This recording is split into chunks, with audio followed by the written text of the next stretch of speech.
Welcome to another edition of Under the Hat. I'm Bellboy. And I'm Sydney. And today is the review of Armageddon, which has just happened.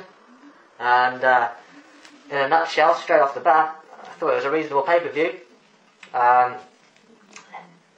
Good little build-up, wasn't it, at the start of the match, the start of the event? I thought it was a very good event. I mean, I thought Armageddon was going to be a bit of an event where they just pull it through. It's just to hype up the next event for the Rumble and WrestleMania and No Way Out.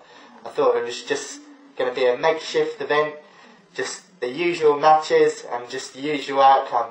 But there were a few surprises in it, definitely. Oh, definitely, yeah, that's exactly what Armageddon is normally like, just a little bit of a hype to the Rumble. But straight off the bat we had Matt and Kozlov, non-title match, and in this one we predicted correctly. Kozlov winning it.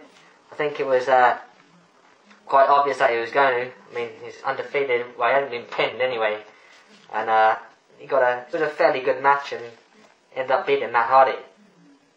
That's it. And then you had the Belfast Brawl. Yeah. With Mark Hendry and Finlay.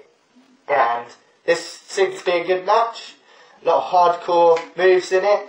Beaten with the shillelagh. Surprisingly better than I thought, really. Yeah, I think it was quite interesting. They used a lot of weapons and stuff, which is always good in Belfast Brawl. I suppose that is the Belfast Brawl. But I mean, I'm glad Finlay won it. I mean, he had to really after losing to JBL at Mania. He did hit him pretty good with that shillelagh as well. I was quite impressed with that. I mean, Henry sold it nicely. Yeah, a nice match. Then you had the Divas match. Yeah, the Divas match. Which was an 8-man tag, Christmas themed. So they were looking very nice in their Christmas outfits. Yeah. And this was a reasonable match. Not too bad. What do you think? Yeah, I think it was as much as we can expect from a Divas, fancy dress match, so to speak. We knew it wasn't going to be a class 5, 5-star category match, but it was good, it was entertaining, didn't last too long. And then you had the Carly kiss cam afterwards, which added a lot of entertainment.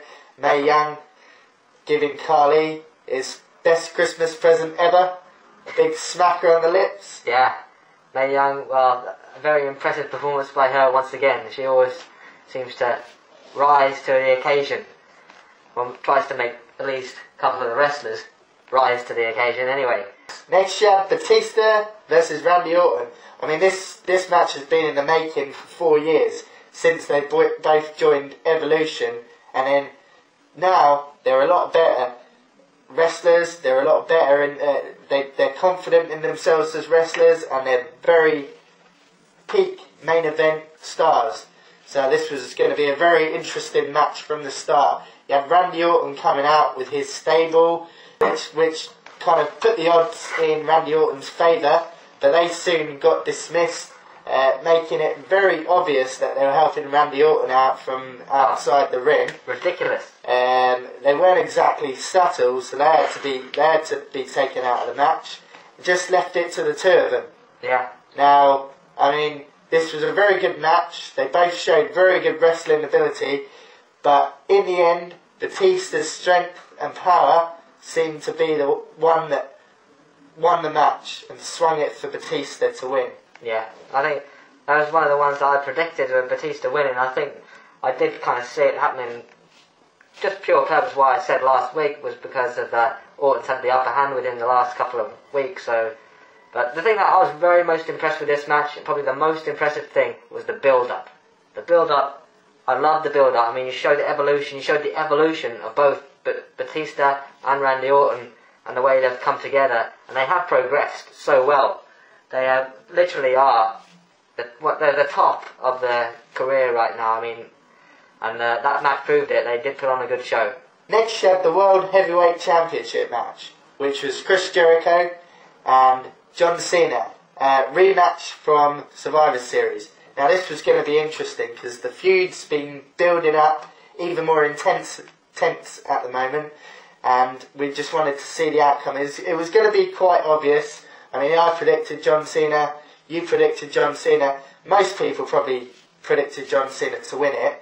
But it was going to be interesting. no matter what. You could see that it was going to be quite a hardcore, violent sort of match. Yeah, it was quite personal. Like, Jericho is strictly business nowadays. I mean, he doesn't want to flaunt at all. He went straight to Cena straight away. I mean, it was a good match. I thought that they put on a good match, Cena and Jericho. I thought Cena all the way definitely was going to get the win, and it's just so happened he made him tap. So I think it should be anyway. That should be it for these two. I mean, I don't think Jericho can argue the fact that he lost again. I mean, he tapped. He's been pinned and tapped in the same, well, in a period of a month. So I think it's onwards and upwards now for Chris Jericho with some other avenue to go down. Maybe. I got a feeling they might have a speciality match at the Rumble. Possibly. I personally think that, but we'll see. Right, now let's get on to the Nookie Crookie. he got so excited his hat fell off. Yeah, that's a rare occasion, that is. Okay, so the WWE Championship match, which you have the Enigma Jeff Hardy, the King of Kings Triple H, and the R-rated superstar Edge, who's currently the WWE Champion. Now this was going to be very interesting. This was the kind of match that I'd maybe even seen at WrestleMania, but they brought it to Armageddon, and I thought it was going to be predictable, but I did, as if you watched the episode before, I went for Edge because I wanted Jeff to win, and that prediction came true. Not Edge winning it, but Jeff winning it. So I'm happy there. At last, Jeff Hardy is a WWE Champion. Well done, Jeff Hardy. He deserves it. I mean, it was a great match. Best match of the night.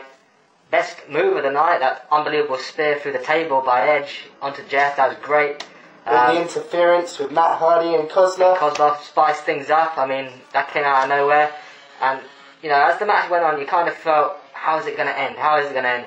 But you didn't believe Jeff was going to do it until he actually did it. It was a great end. I mean, it was one of the matches of the year, I would say. Yeah, definitely the best match of the night. And I think Jeff Hardy has got his rightful deserves with that one. We're very happy about this. I bet a lot of you at home are probably happy about this. Yeah. We've always believed in Jeff. Everyone out there has always believed in Jeff. Now, all I can say is we're probably going to go out for a beer afterwards and celebrate. Yeah. Jeff Hardy winning. Jeff Hardy winning it. Bringing the title. He's going to carry the belt, I'm sure, into 2009. So, all of your happy comments, or if you're angry and you don't like Jeff Hardy, comment down where you think it's going next. Comment down there. Subscribe if you haven't already. How many hats would you have given that pay-per-view altogether? I would probably give that about an 8 out of 10. Yeah, I'd say I'll give it an 8. Jeff Hardy made it an 8 at the end by winning that one. 8 hats out of 10.